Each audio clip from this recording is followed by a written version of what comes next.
नमस्कार साथियों, बिहार के तमाम 4 लाख शिक्षक को क्रांतिकारी अभिनंदन, चंदन वंदन करता हूं। दोस्तों, लॉकडाउन में हम सभी लोग सुरक्षित रहें, अपने घर में रहें। आप सभी से निवेदन है कि किसी भी परिस्थिति में लॉकडाउन का उल्लंघन नहीं करें। अब हम आते हैं कुछ बातों पर। उन बातों को आप लोग के समक्ष हम रखना चाहते हैं।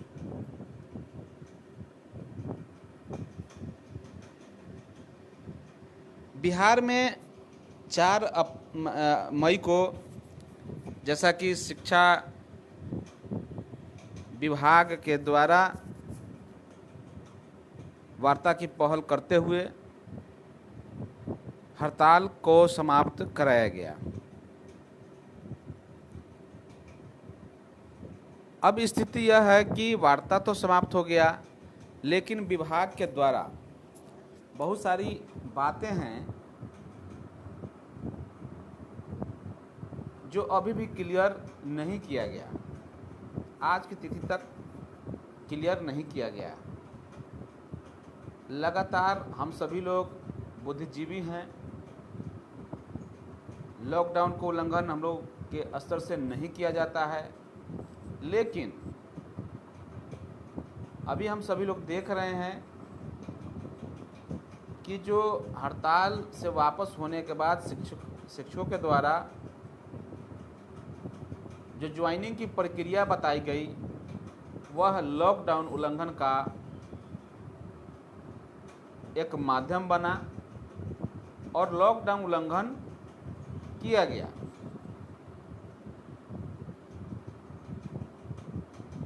जबकि लॉकडाउन उल्लंघन नहीं करने के बहुत सारे उपाय थे। जब शिक्षक यही हड़ताल में थे तो इन लोगों से व्हाट्सएप पर ज्वाइन करने की अपील की जा रही थी। वहीं आज की स्थिति में लॉकडाउन में डीओ कार्यालय में उपस्थिति दर्ज करते हुए, माने भौतिक उपस्थिति दर्ज करते हुए ही ज्वाइनिंग करने की बात कही गई थी। जबकि आप सभी को बता दें कि इस वजह से विभिन्न जिलों में लॉकडाउन का घोर उल्लंघन हुआ। अचानक से शिक्षकों की भीड़ उमड़ी, जिस वजह से लॉकडाउन का पूर्णतः उल्लंघन किया गया। जबकि चाहती अगर सरकार, अगर शिक्षा विभाग, तो यह चीज़ नहीं हो सकता था। आप सभी को बता दें कि मैं CS लाइव, चौपाल संवाद लाइव पर आप सभी तमाम साथियों को भी आमंत्रित करूंगा अब बोलने के लिए, चूँकि एक मंच दिया गया है, ओपन मंच। जो शिक्षक अपनी बातों को रखना चाहते हैं, शिक्षक राजनीति से संबंध में या अन्य बातों को आप इस मंच के माध्यम से रख सकते हैं। यह एक मंच दिया गया है। तो आप सभी को हम अवगत कराना चाहते हैं, जो वस्तुस्थिति बनी हुई है शिक्षक संगठनों के अंदर। आप देख रहे हैं फेसबुक, सोशल मीडिया का विभिन्न प्लेटफॉर्म को देख रहे हैं, एक दूसरे पर कटाक्ष, एक दूसरे पर छीटाकशी चालू है। अपने दोषों का आरोपण किसी और पर कर रहे हैं। एक दूसरे पर आरोप प्रत्यारोप का दौर शुरू हो चुका है। 4 तारीख को जैसे ही हड़ताल टूटी, उसी दिन से लोगों ने अपना पैंतरा बदलना शुरू किया। विभिन्न तरह की बातों को सोशल मीडिया पर गुमराह करने की दृष्टि से रखा जाने लगा। और स्थिति अब यह है कि लॉकडाउन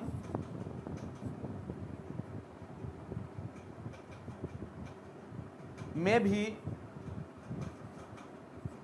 जो ज्वाइनिंग की प्रक्रिया हुआ कि इस तरह का चिट्ठी क्यों निर्गत करवाया गया, तो भाई चिट्ठी यहाँ से किसी ने हाथ पकड़ के तो निर्गत नहीं कराया था। वही पदाधिकारी जो पूर्व में व्हाट्सएप से ज्वाइन करने की बात कही थी, बाद में उन्होंने अपना पैंतरा बदला और अन्य तरह का आदेश निर्गत कर दिया। कुछ संगठन दूसरे संगठन पर आरोप लगा रहे हैं कि आंदोलन को बेच दिया गया। आप समझ सकते हैं कि आंदोलन को बेचना इतना आसान नहीं है। कोई भी आंदोलन को नहीं बेचा है। इस तरीके का कोई अगर बयान देते हैं कि आंदोलन को बेच दिया गया, तो बिल्कुल ही गलत बयानी है।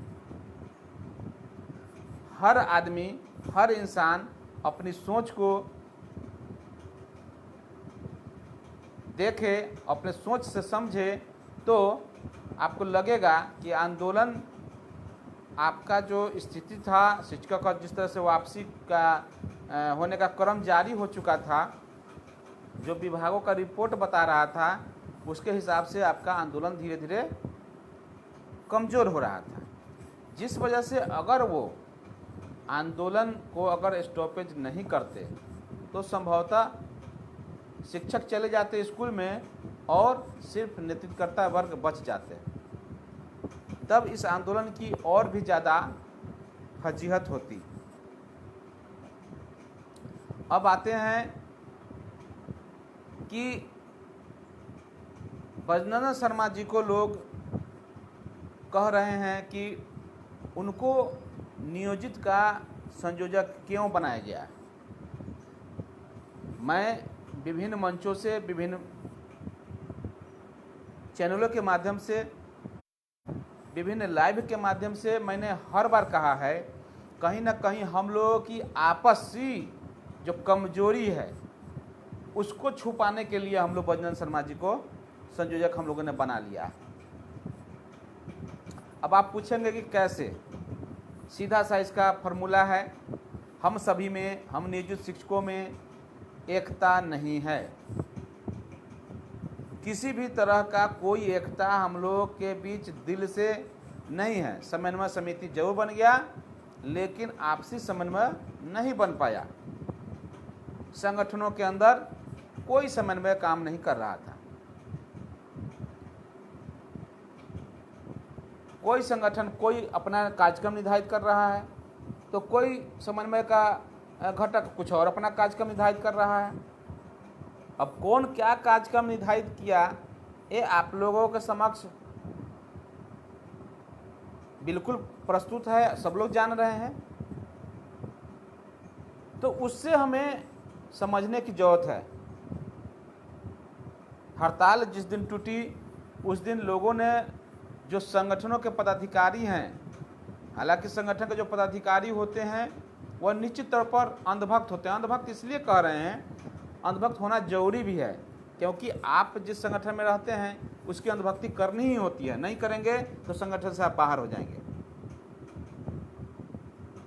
तो अपने अध्यक्ष, अपने महासचिव को खुश करने के लिए विभिन्न तरह का पोस्ट, गाली गलौज जैसा शब्द हम लोगों ने देखा फेसबुक पर, वह बिल्कुल ही लग रहा था जैसे शिक्षक की मर्यादा को लोग तार तार कर रहे हैं। एक भी ऐसा शिक्षक नहीं होगा जो इन शब्दों को सही ठहराता होगा। लेकिन चूंकि हमको अंधभक्ति करनी है, हमें अपने जो आका हैं उनको खुश करना है, जिस वजह से जो मन में आया वो लिखते चले गए। आप इस आंदोलन का सभी स्वरूप को आप लोगों ने देखा है। इस आंदोलन में लोगों ने अपना कई चरित्र, चेहरा को उजागर किया है। एक ही इंसान के कई कई चेहरे देखने को मिले हैं। एक बार वो कहते हैं कि हम कुछ नहीं जानते हैं, दूसरे तरफ से उनका जो पोस्ट है कुछ और बयान करता रहता है। कभी कुछ बयान लोग देते हैं, कभी कुछ बयान देते हैं। हमारे लाइव होने का कुछ लोग, कुछ संगठन, खास संगठन अपने ऊपर ले लेते हैं। तो सर्वप्रथम मैं उन सभी लोगों से आग्रह करूंगा कि मैं किसी प्रॉपर एक संगठन की मैं बात नहीं करता हूं। लोगों को लगता है, जब भी हम बोलते हैं तो कुछ लोगों को लगता है कि किसी खास संघ पर टारगेट कर रहे हैं। ऐसी बात नहीं है। मुझे टारगेट करने का कोई शौक नहीं है और नहीं कोई शौक रखता हूं। लेकिन सभी लोगों को इस चीज़ पर चिंतन मनन करने की आवश्यकता है कि आखिर हम लोग आपस में क्यों एक नहीं हैं, क्यों हम लोगों को नियमित शिक्षकों को अपना कमान सौंपने का जरूरत पड़ जाता है। निश्चित तौर पर हमारी कमजोरी है, हमारी एकता की कमी है, जिस वजह से हम लोग इसमें कमज़ोर पड़ जाते हैं। कुछ लोगों ने कहा कि वार्ता जब करने की बात हुई तो जो कोर कमेटी है उन लोगों को सूचना क्यों नहीं दी गई। तो उन लोगों को सूचना क्यों नहीं दी गई, ये तो कोर कमेटी के संयोजक महोदय ही बता सकते हैं। मुझे भी यहाँ पर कुछ कमी महसूस हुई। हमें भी लगा कि बिल्कुल ही कम से कम कोर कमेटी को जानकारी में देना जरूरी था कि वार्ता होने जा रही है या किसी भी समझौता पर साइन होने जा रहा है। तो वहाँ पर इस चीज़ों को कम से कम आम शिक्षक को जानकारी आप नहीं दिए, या जो कोर कमेटी का अन्य सदस्य था उसको आपने जानकारी नहीं दिया। लेकिन कम से कम कोर कमेटी के सदस्यों को इसकी जानकारी होनी चाहिए थी, इस वार्ता की जानकारी होनी चाहिए थी, ताकि जो भी कोर कमेटी के सदस्य थे वो अपनी राय रखते या अपने जो सुझाव थे उस सुझाव को रखते। लेकिन इसका मौका ही नहीं दिया गया। यहाँ पर मैं भी माननीय ब्रजनंदन शर्मा जी को गलत कहता हूँ, क्योंकि वहाँ पर उन्होंने भी जानकारी नहीं दी। जैसा कि सभी संगठनों ने बताया कि उन लोगों को जानकारी नहीं दी गई। तो किस परिस्थिति में जानकारी नहीं दी गई, ये भी सोचने वाली बात है। अब चूँकि मनोज जी इसको डील करते हैं, हमारे मनोज जी अनुभवी शिक्षक हैं और हमारे आंदोलन के लिए उन्होंने अपना बलिदान दिया और वे बर्खास्त भी हुए। बहुत सारे लोग उनकी कुर्बानी को नहीं समझ पा रहे हैं और उनको अनाप शनाप गाली भी दे रहे हैं। तो आप सभी से आग्रह होगा कि इस तरीके का कोई भी बयानबाजी नहीं किया जाए, क्योंकि उसके पीछे का क्या कारण है हम सभी को समझने की भी जरूरत है। एक तो लॉकडाउन था, मुझे जहाँ तक समझ में आता है कि एक तो लॉकडाउन की स्थिति थी, इसमें कोई भी बंधु आ नहीं सकते थे, जा नहीं सकते थे, और अचानक से माध्यमिक वाले का हड़ताल जो टूटा, कहीं ना कहीं वही भड़का लगने का काम हुआ और उस वजह से आनन फानन में प्राथमिक शिक्षक संघ के द्वारा जो अध्यक्ष, प्राथमिक शिक्षक संघ के अध्यक्ष हैं माननीय ब्रजनंदन शर्मा जी, जो कि समन्वय समिति का भी संयोजक हैं, उनके द्वारा इस आंदोलन को स्थगित किया गया। हालांकि स्थगित करने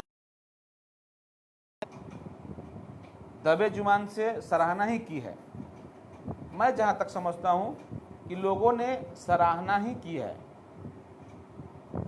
विभिन्न संगठन जो आरोप भी लगा रहे हैं, कुल मिलाकर के अगर हम तो इतना ही कहते हैं, कुछ लोगों ने, मैंने देखा कि कुछ संगठन के लोग हैं जो अध्यक्ष सचिव कुछ नहीं बोल रहे हैं, अध्यक्ष और महासचिव कुछ नहीं बोल रहे हैं, बल्कि कुछ उसके अंधभक्त लोग जो हैं, जो जिला स्तर के नेता हैं, वे लोगों का जब बयान आप सुनते तो हंसी आती है।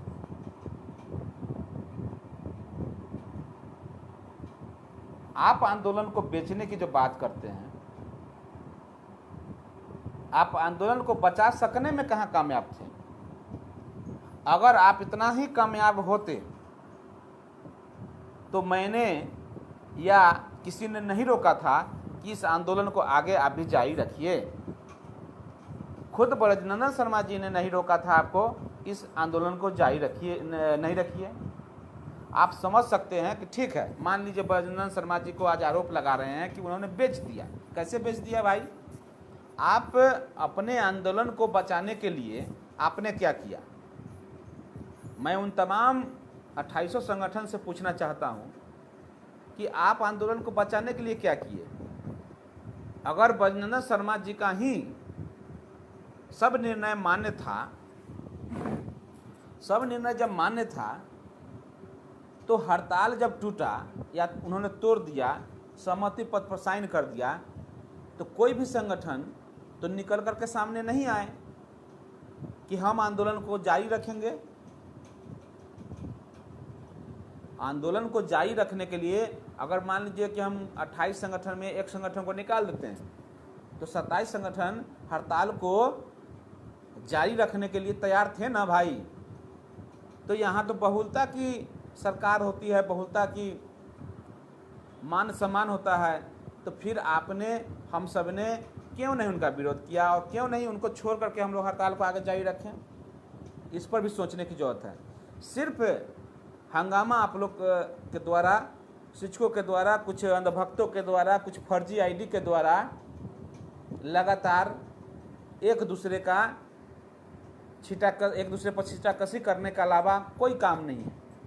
सोशल मीडिया को अगर देखा जाए तो इतनी घृणित स्थिति में पहुंचा दिया गया है जिसका कोई हद हिसाब नहीं है।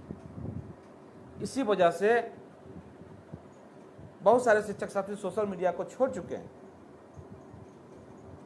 गाली गलौज लगता ही नहीं है कि शिक्षक की भाषा है। अगर आप एक शिक्षक हैं तो शिक्षक की मर्यादा में रहना आप लोग सीखिए।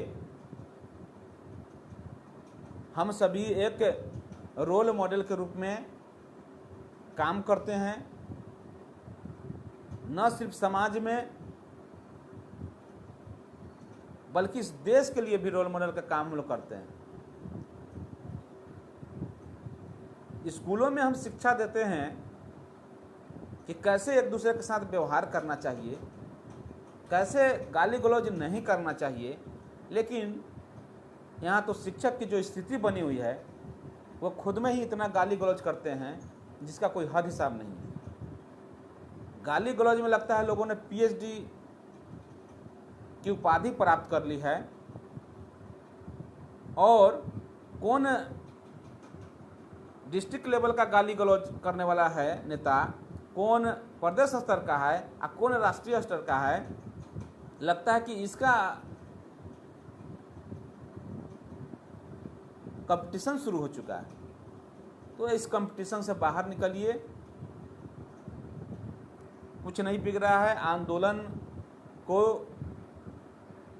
जहाँ तक हम समझते हैं, आंदोलन को जो विराम दिया गया है, इस विराम अवधि में जो सरकार के खिलाफ आपका जो गुस्सा है उसको अपने दिल में पालिए, उसको दिल में महसूस कीजिए और तब तक दिल में उसको, उस आग को जलाए रखिए जब तक का विधानसभा चुनाव नहीं आ जाता है।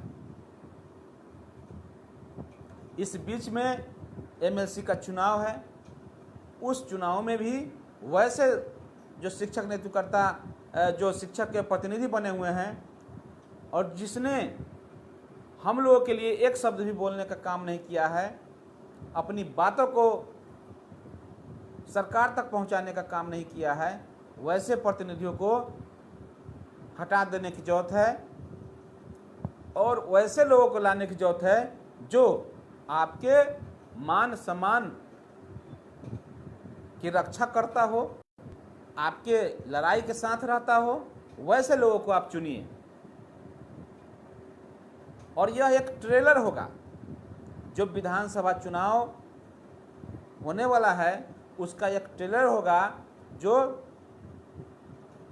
एमएलसी का चुनाव है। तो इस चुनाव में सभी लोग अपनी जो गुस्सा है वह आपस में जो भाइयों से भाई लड़ रहे हैं, एक शिक्षक से दूसरा शिक्षक लड़ रहे हैं, उस गुस्सा को अपने अंदर बचा के रखिए और उसका इस्तेमाल सरकार के खिलाफ कीजिए। कुछ लोग आज भी शिक्षक एक दूसरे से आपस में ही उलझने के लिए, एक दूसरे से आपस में ही गाली गलौज करने के लिए एक दूसरे को प्रोत्साहित कर रहे हैं। मैंने तो उस दिन भी कहा था, कुछ लोगों ने कहा कि हड़ताल जारी रखनी चाहिए, बंजारा समाज को हटा देना चाहिए, तो मैंने भी सहमति दिया था, बिल्कुल हटा देना चाहिए। लेकिन बनाया किसको जाए? आखिर समन्वय समिति में संयोजक बनाया किसको जाए? इस सवाल का जवाब किसी के पास नहीं है। मैं आज भी इस माध्यम से सवाल करता हूं, इस वीडियो के माध्यम से, कि आखिर संयोजक बनाए तो जाए तो किसको बनाया जाए? क्या जो 4 लाख की अगुवाई करने की बात जो भी लोग करते हैं, कोई एक संगठन है? सभी लोग 4-4 लाख की अगुवाई करने की बात करते हैं। इस हिसाब से देखेंगे तो 25-28 संगठन है, तो आप गुना कर लीजिए उससे। लेकिन ऐसी बात नहीं है। सभी अपनी अपनी औकात को समझते हैं कि किनका संगठन कितने जिले में है, कितने ब्लॉक में है। सभी लोगों को अपनी स्थिति पता है।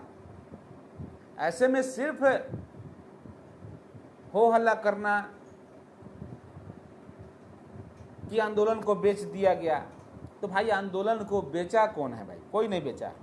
बेचे हैं आप, आपकी चुप्पी, और आप खुद उस आंदोलन को बेचने में सहयोग किए हैं। क्योंकि जुल्म करने वाला जितना गुनहगार होता है, उतना ही गुनहगार जो जुल्म सहने वाला होता है उससे कहीं ज़्यादा होता है। तो जब हड़ताल, आप किसी को आरोप लगा रहे हैं कि फलाने ने हड़ताल तोड़ दिया, तो आप चुपचाप सह लिए उस आंदोलन को, उस हड़ताल को आपने चुपचाप अपने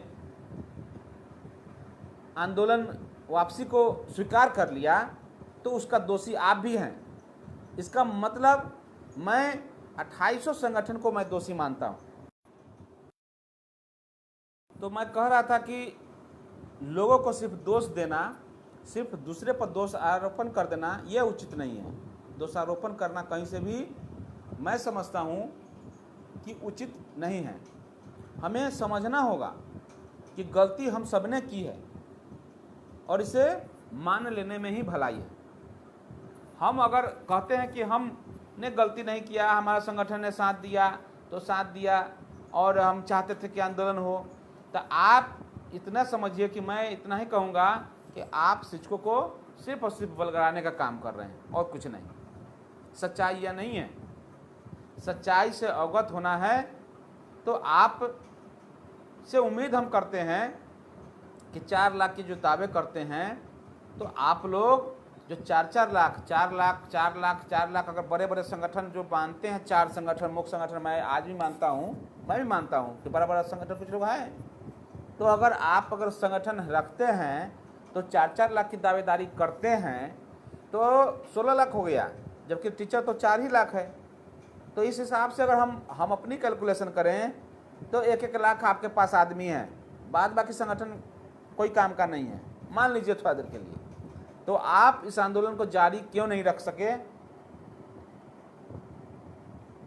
क्योंकि आप भी जानते थे कि इस कोरोना की जो स्थिति है, कोरोना की जो महामारी है, इसमें आंदोलन को जारी रखना उचित नहीं था। ये आप भी इस चीज़ को मानते हैं, लेकिन शिक्षकों की डर से आप अपने बयान को बदल रहे हैं, अपने बयान को बदल करके शिक्षकों के सामने परोस रहे हैं, जिसका खामियाजा आपको खुद ही मिल रहा है। लोगों के द्वारा आपको ट्रोल किया जा रहा है। आज मैं तो देख रहा हूँ कि जो भी संगठन के लोग इस तरीके की बात अगर बोल रहे हैं, रख रहे हैं, शिक्षक उसको, आम शिक्षक बिल्कुल ही ट्रोल कर रहे हैं कि ठीक है, आपने अगर कहा कि आंदोलन को बेच दिया तो आप आंदोलन को आगे बढ़ाइए, आज भी बढ़ाइए ना, क्या दिक्कत है? आंदोलन को बढ़ाने में क्या दिक्कत है? समन्वय समिति से अलग होकर आंदोलन को बढ़ाइए। अलग होने की क्या जरूरत है? आपका एक संगठन ही ना आपने किसी पर आरोप लगाया है कि प्राथमिक शिक्षा संगठन के अध्यक्ष जी ने आंदोलन आपका बेच दिया, तो सिर्फ उनको अलग कर दीजिए और अपना आंदोलन जारी रखिए। लेकिन ये आप सबसे नहीं होगा, ये मैं कह रहा हूं कि आप लोगों से नहीं होगा। मैं दावे के साथ कहता हूं, आप लोगों के अंदर में, दिल में ये भावना है ही नहीं। आप शिक्षक के लिए नहीं लड़ना चाहते हैं, सिर्फ और सिर्फ अपने लिए लड़ना चाहते हैं। अगर शिक्षक के लिए लड़ना होता तो आप आज भी आंदोलन में होते और सड़क पर होते।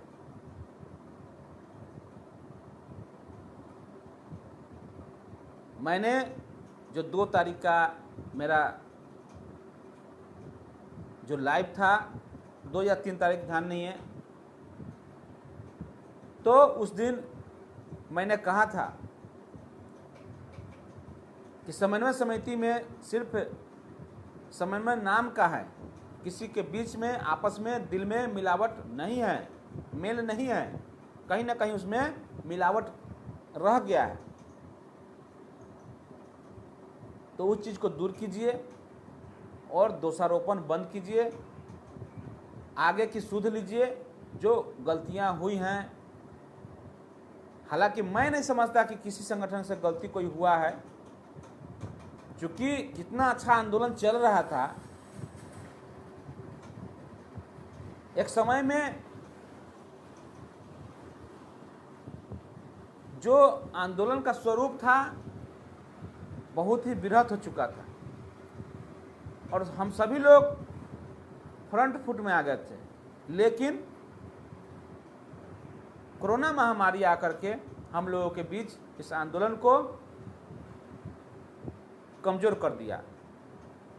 तो हम जहाँ तक समझते हैं, ये दोषारोपण जो आप लोग कर रहे हैं वह कुल मिलाकर के बिल्कुल ही गलत कर रहे हैं। आज भी समय है, इसको चेतिए, एक दूसरे पर आरोप प्रत्यारोप से बचिए, ताकि भविष्य में हम लोग फिर जब कोई एकजुटता की बात करेगा तो उस समय हम लोग एक हो सकें। ऐसा नहीं हो कि आज हम लोग इतना मन में खटास पाल लें कि बाद में हम लोग एक ही नहीं हो पाए। ये भविष्य में दुखद स्थिति बन जाएगी। तो वह स्थिति न बने, उसके लिए पूर्व से ही आप लोग, हम लोग ये तैयारी करें कि एक दूसरे पर कटाक्ष करना इसको बंद कीजिए।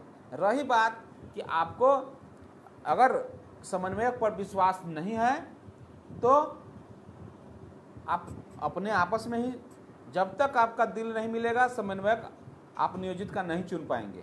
नियोजित का समन्वयक चुनने के लिए किसी नियोजित को ही बनाना होगा और उसके लिए हम सबकी उसकी सहमति होगी, तभी हो पाएगा। तो इसके लिए हम सबको सर्वप्रथम अपनी जो सोच है उसको बदलनी होगी और जो अहम है उसको त्यागना होगा और किसी संगठन विशेष को वोटिंग के माध्यम से अथवा जिस माध्यम से भी हो एक संयोजक चुन लीजिए और तब नीति निर्धारण कीजिए आगे के आंदोलन के लिए। ये एक रास्ता हो सकता है, लेकिन एक दूसरे पर कटाक्ष करके अगर हम कभी पप्पू जी को टारगेट करके कुछ लिख दें, कभी हम आनंद कौशल जी को टारगेट करके लिख दें, कभी मार्कंडेय पाठक जी को टारगेट करके लिख दें, कभी परमेश जी को टारगेट करके लिख दें, कभी हम ब्रजवासी जी को टारगेट करके लिख दें, तो टारगेट करके लिख देने से नहीं होगा, बल्कि उसका समाधान भी हम सभी को ढूंढना होगा। और समाधान यही है कि जो ये समन्वय है, समन्वय का जो धर्म है उसका पूर्णतः पालन कीजिए और एक दूसरे से दिल मिला करके नियोजित का ही समन्वय आप चुन लीजिए। बैजनाथ शर्मा जी का दोष देना बंद कर दीजिए। बैजनाथ शर्मा जी ने, आपको याद होगा, हम भी उस मीटिंग में थे, हमें जहाँ तक याद है कि बैजनाथ शर्मा जी ने चूँकि विभिन्न संगठनों के द्वारा आरोप लगा कि उनके द्वारा कुछ कार्य सही नहीं किए जा रहे हैं, तो उन्होंने अपना त्याग भी पत्र भी दे दिया था संयोजक के पद से, लेकिन पुनः आपसी तालमेल नहीं बना, जिस वजह से पुनः उनको ही संयोजक बनाया गया। और कौन बनाया? तो जितने अध्यक्ष मंडल के सदस्य थे उन लोगों ने बनाया, जो कोर कमेटी के सदस्य थे उन लोगों ने बनाया। तो आज यह कहना कि उन्होंने गलत कर दिया, तो यह बिल्कुल ही गलत है। गलती उनकी इतनी है, मैं मानता हूं कि उनके द्वारा सूचना नहीं दिया गया। अब क्यों नहीं दिया गया तो वो तो वही बताएंगे, या मनोज जी बताएंगे प्रॉपर रूप से। और मनोज जी से रिक्वेस्ट होगा कि वे सारी बातों को, जितनी भी बातें आप अध्यक्ष मंडलों के बीच में किए हैं, किनकी सहमति हड़ताल पर थी, किनकी सहमति हड़ताल पर नहीं थी, इन सारी बातों को वस्तु स्थिति आम शिक्षकों से अवगत कराइए, ताकि आम शिक्षक समझ सके कि गलती कहाँ से हुई। हालांकि जो आप कहेंगे उसको वो निराधार बता देंगे, ये भी सही है, ये सब लोग समझ रहे हैं कि आप अगर कुछ बताएंगे भी तो उसको वो सारे लोग निराधार बता देंगे कि ये अब गलत बोल रहे हैं आप। सही बोलेंगे तो नेचुरल है कि वो खराब लगेगा किसी को, और सच तो कड़वा होता ही है। इस पूरे आंदोलन में मैंने एक अनुभव किया है, और एक संगठन को मैंने देखा है कि पूर्णतः जिस तरीके से सुप्रीम कोर्ट में उन्होंने पूरी बातों को पूरी तन्मयता से कोर्ट में रखा, साथ ही साथ जितनी ईमानदारी पूर्वक उन्होंने लड़ा, उतने ही ईमानदारी पूर्वक इस आंदोलन को भी चलाने में सफल रहे। अब मैं यहाँ नाम नहीं लूँगा, क्योंकि हो सकता है जैसे मैं उनका नाम लूँगा उनका विरोधी लोग कहेंगे कि वो उनकी बात कह रहे हैं, लेकिन आप समझ सकते हैं मैं किनकी बात कर रहा हूँ। तो वो उनकी जो विजन थी और इस आंदोलन को लेकर के भी जो उनका आगे का स्वरूप होने वाला था वह बहुत बेहतर होने वाला था, लेकिन कतिपय कारणों से यह आंदोलन, मैं भी इस चीज़ का डिमांड करता रहा हूं कि आखिर आंदोलन घर में सो करके नहीं किया जा सकता था, उसके लिए प्रॉपर रोड पर उतरने की जरूरत थी, गिरफ्तारियां देने की जरूरत थी, अनशन पर बैठने की जरूरत था। हालांकि इस कोरोना आवर में ये सब करना एक तरह से अपने पर कुल्हाड़ी मारने जैसा ही था, क्योंकि आप कोरोना आवर में जैसे ही आप आंदोलन करेंगे, धरना पर बैठेंगे, तो आपकी गिरफ्तारी कर ली जाएगी और आपके ऊपर जो आंदोलन से संबंधित एक्ट जो लगना है तो लगेगा ही। आपको महामारी एक्ट के तहत जो कार्रवाई है वो भी किया जाता है और आपको बेल नहीं मिलता। तो यह थोड़ा सा सोचने वाला मुद्दा था, लेकिन हड़ताल को स्टॉप करने के लिए, हड़ताल को तत्काल विराम देने के लिए हम लोग 24 मार्च को ही हम पूर्व के वीडियो में बोले हैं, हमेशा बोलते रहे, लिखते भी रहे हैं, वहीं उसी समय हम लोग को थोड़ा विराम देना चाहिए था। कोरोना आवर में हम लोग को चलने की जरूरत नहीं थी। कोरोना समाप्त होगा फिर हम लोग जिस तरह का आंदोलन होगा हम लोग करेंगे, ये मेरा सोच था। लेकिन जैसा कि मनोज जी ने बताया, अब उसमें कितनी सत्यता है, मैंने कहा था कि सभी लोगों का लाइव वीडियो के माध्यम से या लोगों से लिखित ले लीजिए कि कौन आंदोलन में रहना चाहते हैं इस कोरोना आवर में और कौन नहीं रहना चाहते। लेकिन आप सभी को बता दें, किसी ने लिखित देने का उचित नहीं समझा, लोगों ने लिखित नहीं देना चाहा। क्यों? उन्हें डर था कि अगर हम लिख के दे दें कि हम हड़ताल में नहीं रहना चाहते हैं तो मेरे संगठन की बदनामी हो जाएगी। अगर हम लिख के देते हैं कि हड़ताल में हम रहेंगे तो फिर हम हड़ताल में डट के रहना भी पड़ेगा। दोनों ही बातें थी। और लिख के नहीं देने से फ़ायदा क्या हुआ कि हम दोनों तराजू पर बैठे हुए हैं, जिस पलड़ा में चाहें उस पलड़ा में हम चले जाएं, जिधर मन करे उधर हम लोग कम बेसी कर लेते हैं। अब वही हो रहा है आज के डेट में। जो सोशल मीडिया में चल रहा है आप उसको क्या समझते हैं? आप उसको देखेंगे तो यही लग रहा है कि एक खुद पोस्ट जो लिख रहे हैं उस पोस्ट में कोई तालमेल नहीं है। कभी आप कह रहे हैं कि हमको सब चीज़ जानकारी थी, आप सब चीज़ बता रहे हैं कि ये होने वाला है वो होने वाला है, फिर कह रहे हैं हमको कोई जानकारी नहीं थी। इस तरीके का बयान विभिन्न संगठनों के द्वारा आ रहा है, जो कि नहीं होना चाहिए था इस तरह का बयान। और उन्हीं के वजह से आज शिक्षक आपस में, विभिन्न संगठन के लोग आपस में लड़ रहे हैं। तो मैं आम संगठनों से करबद्ध निवेदन करता हूं कि आप लोग संगठनों के चक्कर में लड़ना बंद कीजिए, क्योंकि यह संगठन आपको बेच देगा। संगठन आपको आपस में लड़वा कर मार देना चाहता है। इसलिए जिस तरीके से आप लोगों का एकता कामयाब रहा, आप लोगों की एकता की वजह से ही आज समन्वय समिति जो बना था आपकी एकता की वजह से बना था, न कि संगठन की एकता की वजह से बना था। संगठन तो आज भी नहीं चाह रहा है कि उसकी एकता बनी रहे। तो इसलिए हम लोगों की अहम भूमिका बनती है कि हम लोग आपस में नहीं लड़ें, एक दूसरे संगठन पर कटाक्ष करना छोड़ दीजिए और बिल्कुल ही सभी लोग साइलेंट रहिए और जो अपनी ताकत है उसका इस्तेमाल सिर्फ और सिर्फ इस तानाशाही सरकार के खिलाफ कीजिए। अब कुछ लोग पूछते हैं कि आप किसको वोट करेंगे, तो भाई किसको वोट करेंगे हम इतना जानते हैं कि हमारा जो अहित कर रहा है उसको वोट नहीं करेंगे, उसके अलावा आप जिसको करना चाहते हैं कीजिए। लेकिन हमें ये भी निर्धारित कर लेना होगा कि भविष्य में कुछ ऐसे संगठनों को लेकर हम लोगों को चलना होगा जो संगठन हम लोगों की बात को रख रहा है या अपने जो उसका एजेंडा है उसमें रखता हो, वैसे संगठन को हम लोग लेकर चलेंगे, बढ़ेंगे, कोई दिक्कत नहीं है। तो इन सारी बातों के साथ मुझे अंत में पुनः सभी लोग से आग्रह है कि आपस में आम शिक्षक नहीं उलझें, संगठन के जो पदाधिकारी हैं उनको लड़ने दीजिए, जो लड़ना है लड़ने दीजिए।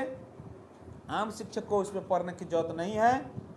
आम शिक्षक की जो शक्ति है आप लोग अपनी शक्ति को समाहित कीजिए, अपने आप में रखिए और उसका इस्तेमाल प्रॉपर जब हम लोग, चूँकि अगर आंदोलन का मौका मिला तो इसी समन्वय समिति के माध्यम से फिर आंदोलन कराया जाएगा, और नहीं हो पाया तो इसका हम लोग खामियाजा जो इस सरकार का जो खामियाजा है उसको भुगतना पड़ेगा। और जो इलेक्शन होगा उस समय हम लोग अपनी बातों को अपने वोट के माध्यम से रखेंगे। इस चीज़ को सभी लोग गांठ बांध के रख लीजिए। अभी भी मैं कुछ देख रहा हूं, कुछ लोगों को अभी भी अंधभक्ति नहीं गई है संगठन कोई अभी भी बने भाजपा जदयू अभी भी मतलब गीत गा रहे हैं। जिस भाजपा जदयू ने हमें कहीं का नहीं छोड़ा, उस भाजपा जदयू का गीत गाने से क्या मतलब रह गया? अगर उतना ही आप उनका गीत करते हैं, उनका अभियान गीत चलाते हैं, तो आप कुछ करवा दीजिए, बात खत्म हो जाएगी। लेकिन यहाँ तो गुणगान करने से फुर्सत नहीं है, तो उस गुणगान से बाहर निकलिए, लोगों को दिग्भ्रमित करना बंद कीजिए और वैसे सरकार को चुनने का सोचिए जो आपके लिए और आपके परिवार के लिए और इस बिहार के लिए और आगे आने वाले जो नई पीढ़ी है उसकी बहाली कहाँ होगी? क्या इसी नियोजनवाद के दलदल में वो भी फंसेंगे? तो इस नियोजनवाद को ख़त्म करने वाली सरकार को आप लाइए। चाहे वह हम लोगों ने कुछ लोगों से संपर्क भी किया है, जैसे कि हम बता दें कि पप्पू यादव, प्रशांत किशोर और एक और प्लूरल्स पार्टी के जो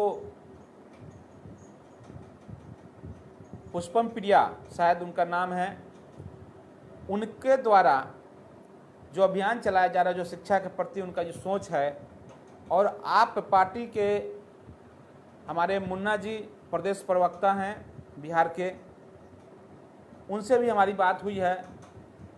हम लोग चाहते हैं कुछ ऐसे लोग आएँ। आप दिल्ली की जो सूरत देख सकते हैं, दिल्ली की सूरत बदल गई शिक्षा विभाग की, तो अगर बिहार में भी शिक्षा विभाग की सूरत बदलना चाहते हैं तो वैसे लोगों को ही आगे लाना होगा, ताकि जो हमारी सोच है, जो उन्नत शिक्षा की सोच है, उसको बढ़ाने में हम लोग कामयाब हो सकें, उसके लिए वैसे लोगों को ही चुन करके हम लोगों को लाना पड़ेगा और उन्हें प्रमोशन हम ही लोग को करना पड़ेगा। ऐसा नहीं है कि हम लोग दूसरे का प्रमोशन करना शुरू कर दे, जो हमारा हित चाहता ही नहीं है, उसका क्या प्रमोशन करना। इन्हीं सारी बातों के साथ मैं अपनी बातों को इस चौपाल संवाद लाइव के माध्यम से मैंने रखा। आगे जरूरत पड़ी तो फिर से इसके माध्यम से हम लोग अपनी बात को रखेंगे। आप लोग अगर इस लाइव वीडियो से सहमत हैं और आपको अच्छा लगा तो इसे शेयर करेंगे, साथ ही साथ इस पेज को लाइक कर देंगे, फॉलो कर लेंगे, ताकि भविष्य में आगे जो भी, चूँकि मेरा जो भी लाइव अब आएगा इसी मंच से आएगा और यहीं से हम लोग अपना बात को रख सकेंगे। तो इन्हीं सारी बातों के साथ मैं अपनी बातों को यहीं समाप्त करता हूँ। धन्यवाद।